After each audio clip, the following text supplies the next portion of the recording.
बिस्मिल्लाहिर्रहमानिर्रहीम। सामीन ग्रामीय कद्र, शाहीन अब्बास साहब का हाल ही में छपा नावल लीमा यकाबान। लीमा बुनियादी तौर पे बिगाड़ है पंजाबी में हलीमा का, और यकाबान से मुराद बज़ाहिर तो टांगा चलाने वाली या रेड़ा चलाने वाली, लेकिन यहाँ इससे मुराद ये नहीं है। यहाँ इससे मुराद है ड्राइविंग फोर्स, एक ऐसी ताकत जो किसी को ड्राइव करती है। वो कैसे ड्राइव करती है ये हम साथ साथ डिस्कस करते रहेंगे। नॉवल का प्लॉट एक ऐसी फैमिली के इर्द गिर्द घूमता है जो मिट्टी के बर्तन बनाते हैं और सारी जिंदगी पानी और मिट्टी के साथ ही गुजार देते हैं। और तकसीम पाकिस्तान के वक्त ये लोग पाकिस्तान में आए हिंदुस्तान से हिजरत करके, और नॉवल निगार ने बताया तो नहीं, लेकिन जो लोकेलिटी, जो जोग्राफिकल बाउंड्री हमें नजर आती है, वो नजर आती है शेखुपुरा के वस्त में जो मुगलिया सल्तनत की एक यादगार एक किला है, उसके इर्द गिर्द मोहल्ला अहमदाबाद वो और एक सरा इलाका था, वो भी मोहल्ले की शक्ल में ही वहां पे मौजूद था। ये उस फैमिली के इर्द गिर्द नॉवल का प्लॉट जो है वो घूमता है। अब कहानी किस तरह से मूव करती है और इस नॉवल के कितने हिस्से हैं वो मैं बाद में डिस्कस करूंगा। जो मेन प्लॉट है वो रहीम बी और साधु, जिसका असल नाम सादत है, उन दोनों के इर्द गिर्द घूमता है। साधु उस खानदान का फर्द है जिस खानदान को बख्शीश दी है किसी फकीर ने कि वो दिए बनाएंगे मिट्टी के, डबल बत्ती वाला, सिंगल बत्ती वाला, और लोग अपनी मन्नत के मुताबिक उनसे दिए खरीदते हैं। और वो जो कला है उसके अंदर एक मज़ार है, वहां जाके ये दिए जलाए जाते हैं मन्नत के। बिलखुसूस वो लड़का लड़की जो चाहते हैं कि हमारी शादी हमारी मनपसंद जगह पे हो, वो इन दियों को यहाँ से लेते हैं, डबल बत्ती वाला चिराग, और उसको जाके दरबार पे जला देते हैं। इसी सिलसिले में रहीम भी जो सरा के इलाके में रहती है, वो मेले पे जाती है और अपनी अम्मा के कहे के मुताबिक कि सुर्ख अंधारी चलती है, सुर्ख आंधी चलती है, तुम उससे जरा बच के, तो वो उस सुर्ख आंधी की जद में आते आते रस्ते से भटक जाती है और इसी साधु के घर आ जाती है। और साधु अनमैरिड है और सिंगल है, उसके घर में एक बिल्ली है और एक उसका गधा है। ये जब वहां जाती है तो साधु एक खूबसूरत और हैंडसम आदमी है, गुलाबी होंठ स्पेशली बार बार उनका जिक्र आया है। और रहीम भी अपने तौर पे एक अपने सरा में मशहूर तरीन हसीनाओं में से एक है।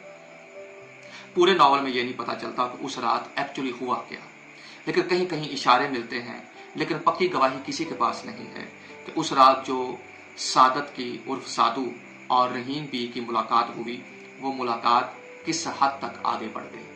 लेकिन इतना है कि उस रात साधु का हाथ दिए के ऊपर, एक हाथ आता है गैबी, वो उसका हाथ ऊपर रख देता है जिससे साधु का हाथ जल जाता है, साथ में एक आवाज आती है। ये एक मिस्ट्री है जो बाद में बहुत ज्यादा डेवलप हो जाती है। बाद में रहीम बी की शादी हो जाती है साधु के साथ, उसी एक रात के वाकये के नतीजे में। ये शादी चलती है, वो मलकानी होती है और इनका जो काम है वो मिट्टी और पानी का है, मिट्टी के बर्तन बनाने। और साधु जो है वो मिट्टी के बर्तन नहीं बनाता, बल्कि वो उस बख्शीश के तहत दिए बनाता है। तो इस तरह ये पूरी लोकेलिटी जो है वो रहमानियों की लोकेलिटी कहलाती है, उनका मोहल्ला कहलाता है, और ये मलकानी होती है। किस तरह से ये उस कम्युनिटी में अपने आप को एडजस्ट करती है, ये उस कैरेक्टर की खूबसूरती है। जैसे ही अल्लाह इनको एक बेटा देता है, उसका नाम ही रखते हैं अल्लाह दिता। अल्लाह दिता जवान होता, उसकी शादी होती है, उसके यहाँ एक बेटी होती है। उस बेटी का नाम हलीमा है, जिसे पूरे नॉवल में हलीमा कह के नहीं पुकारा गया, बल्कि लीमा कह के पुकारा गया है। जैसे ही वो लड़की थोड़ा सा बोलना शुरू करती है और जैसे ही वो फिजिकली थोड़ा सा डेवलप करती है, साधु की गुफ्तगू कम होना शुरू हो जाती है। साधु ने जो हाथ देखा था, जिस हाथ ने साधु के हाथ को चिराग के ऊपर रख के जला दिया था, लीमा का हाथ उसके हाथ से मिलता जुलता था। जब लीमा ने बोलना शुरू किया तो लीमा की आवाज उसी आवाज से मिलती जुलती थी जो आवाज उस रात, मेले की रात, साधु ने सुनी थी रहीम बी के पहलू में। अब उसे एक हैरत लग गई, एक चुप लग गई कि यह क्या माजरा है। हाथ भी वही है जिसने दिए पे रख के मेरा हाथ जलाया, आवाज भी वही है जो उस वक्त मुझे आवाज सुनाई दी। उसे चुप लग गई। रहीम भी सारी जिंदगी न जान सकी कि साधु के इस चुप के पीछे क्या राज है। और पूरा मोहल्ला और पूरी वो बरादरी कोशिश करती रही कि इतना हसीनो जमील नौजवान जो अपने पूरे कबीले की आंख का तारा है और जिसको बख्शीश विरसे में मिली है कि जो चराग ये देते हैं डबल बत्ती वाला, उससे लोगों की मन्नतें पूरी हो जाती हैं। तो इतना काबिल आदमी चुप क्यों कर गया, इसके पीछे वजह क्या है? रहीम बी पे भी लोग शक करते हैं और वो भी बेचारी मुआशरे का जो ताना है, जो तशनी है, वो सुनती रहती है और बर्दाश्त करती रहती है। राज नहीं खुलता कि साधु क्यों चुप है। ये राज ही रहता है, यहां तक कि रहीम भी फौत हो जाती है। अब एक तो प्लॉट ये है, इसके साथ साथ एक प्लॉट चलता है, वो है टीपू और लीमा का। टीपू आप समझ लें कि इस नॉवल का प्रोटैगनिस्ट है।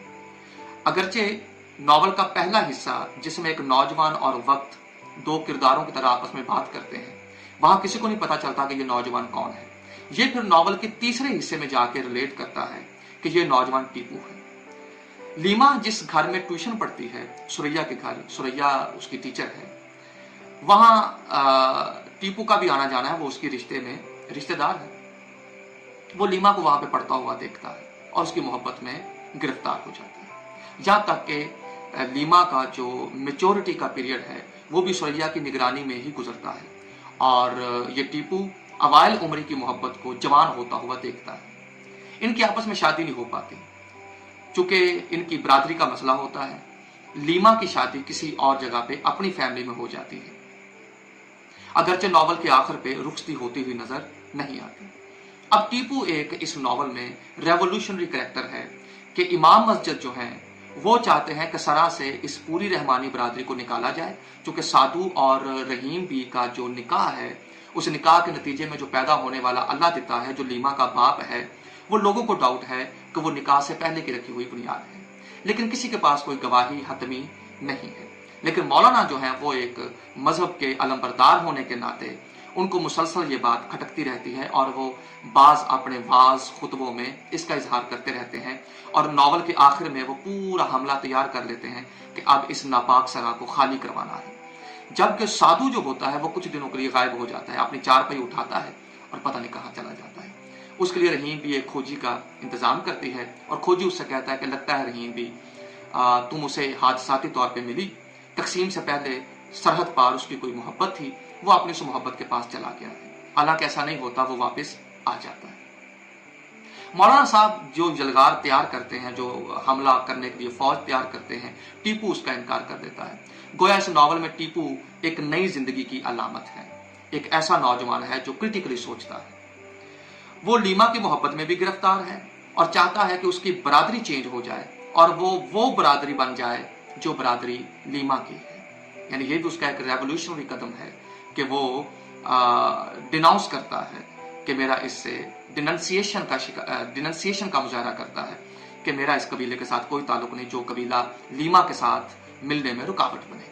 वो मौलवी की इस जलगार के खिलाफ, उसके इस तासुब के खिलाफ बगावत पे तुल आता है और अजान मौजन होता है, वो अजान देना छोड़ देता है और लीमा को फॉलो करना शुरू कर देता है। जिस दिन लीमा की रुखसती होती है उस दिन साधु वापस आ जाता है और कले के मजार की दीवार के साथ उसकी खाट पड़ी होती है, वहां पे वो लेटा होता है। लीमा क्या करती है, ये गलियों गलियों चलना शुरू करती है और टीपू उसके पीछे पीछे होता है। जहां जहां से ये गुजरते हैं लोग तबसरा करते हैं कि ले जी ये आज शादी के दिन भाग गई, और फिर ये कहते हैं कि जो इसकी दादी ने किया था वही आज पोती करने लगी है। जुआरियों की एक टोली बैठी हुई होती है, वो अपने उस गलीज जहन के साथ जो उनके दिमाग में आता है वो बोलना शुरू कर देते हैं और तबसरा करते हैं। अगरचे वो तबसरा बताता है कि नॉवल निगार की जिंदगी के हर तबके के ऊपर कितनी गहरी नजर है।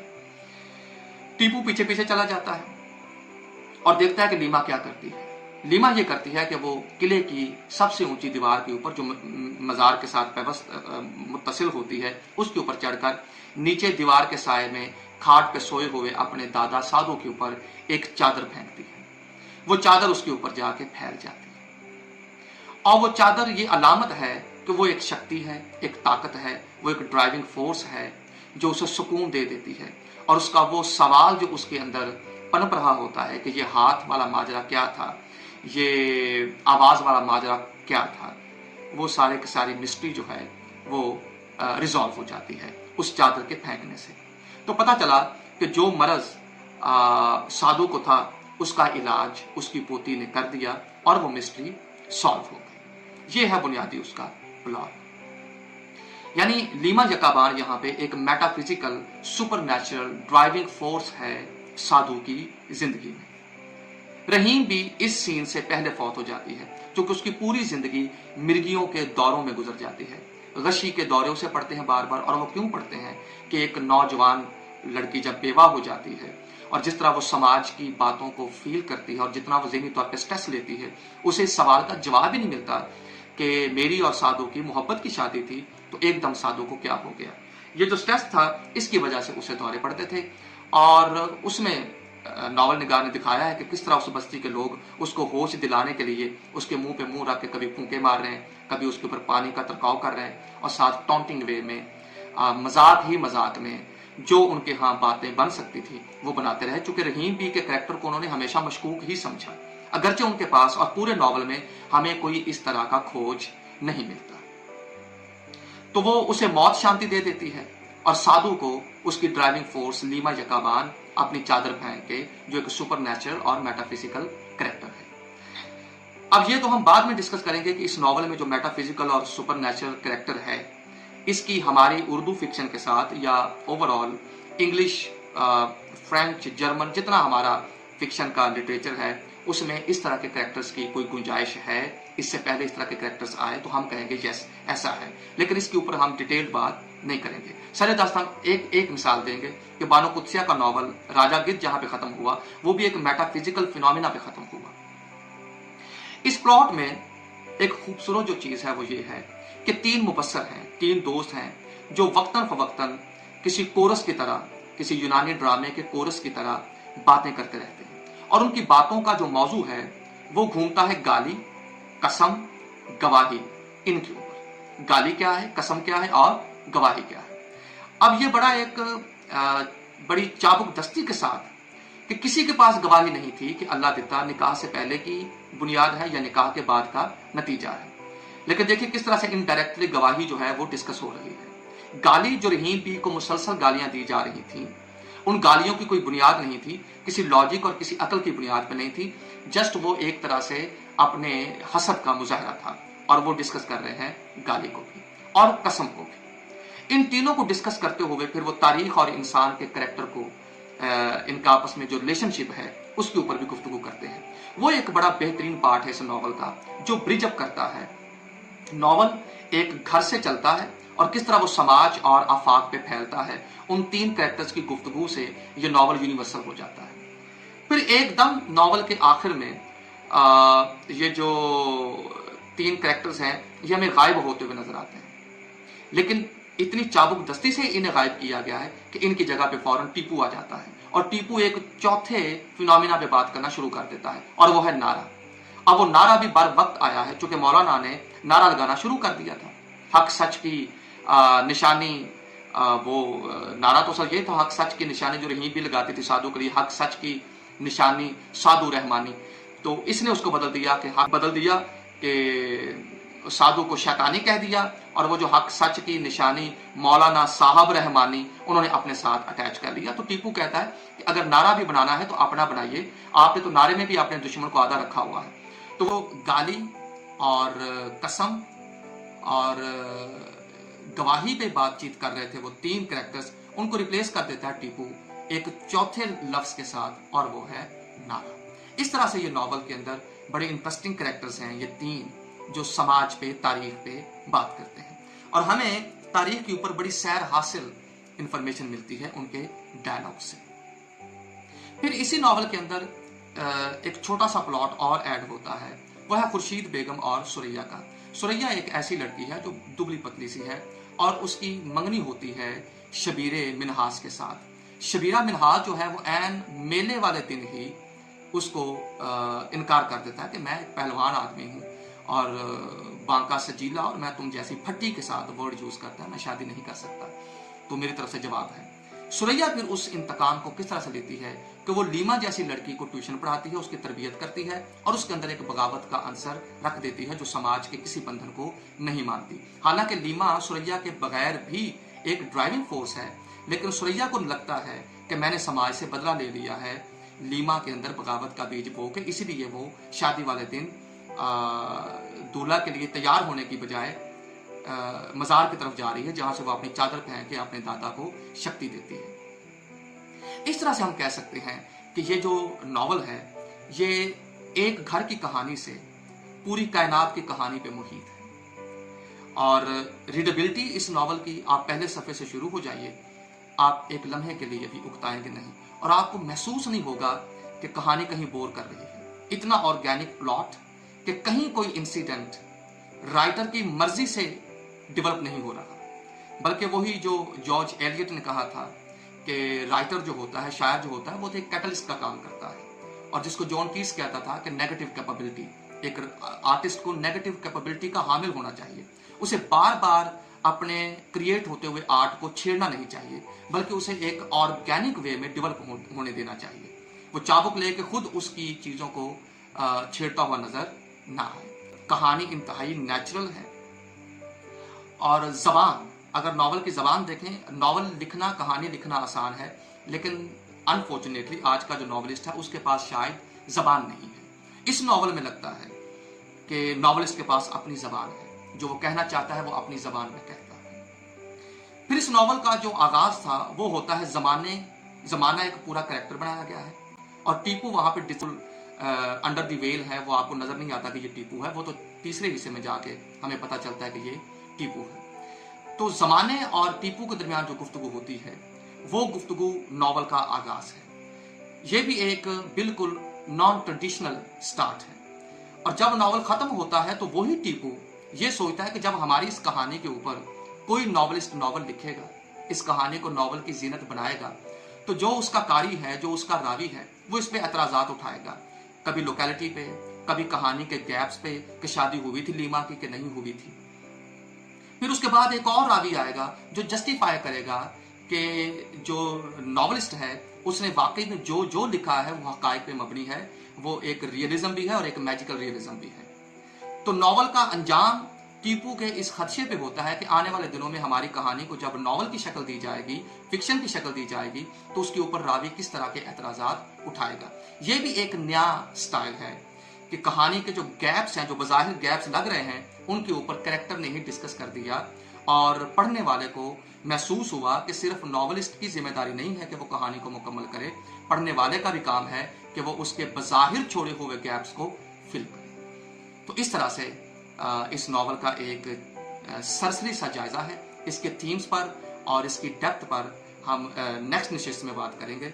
रहीम बी का कैरेक्टर, जिसे पढ़कर पूरा फुली डेवलप कैरेक्टर, उसको पढ़कर बार बार शाहीन अब्बासी का शेर याद आता है कि इश्क में दोहरी मुशक्कत की है, हालत हिजर में हिजरत की है। इतने बड़े नॉवल पे मैं शाहीन अब्बास साहब को और उनके पब्लिशर को मुबारकबाद देता हूँ और उर्दू अदब को मुबारकबाद देता हूँ कि बड़े नॉवल्स की कैटलॉग में एक बड़ा नॉवल शामिल हो चुका है। नैयर मसूद, कुरातुल-ऐन हैदर और इंतजार हुसैन, इन तीन नॉवल्स के मुख्तलिफ लेकिन मरबूत शेड्स के दरमियान रास्ता बनाते हुए शाहीन अब्बास का ये नॉवल गुजर रहा है।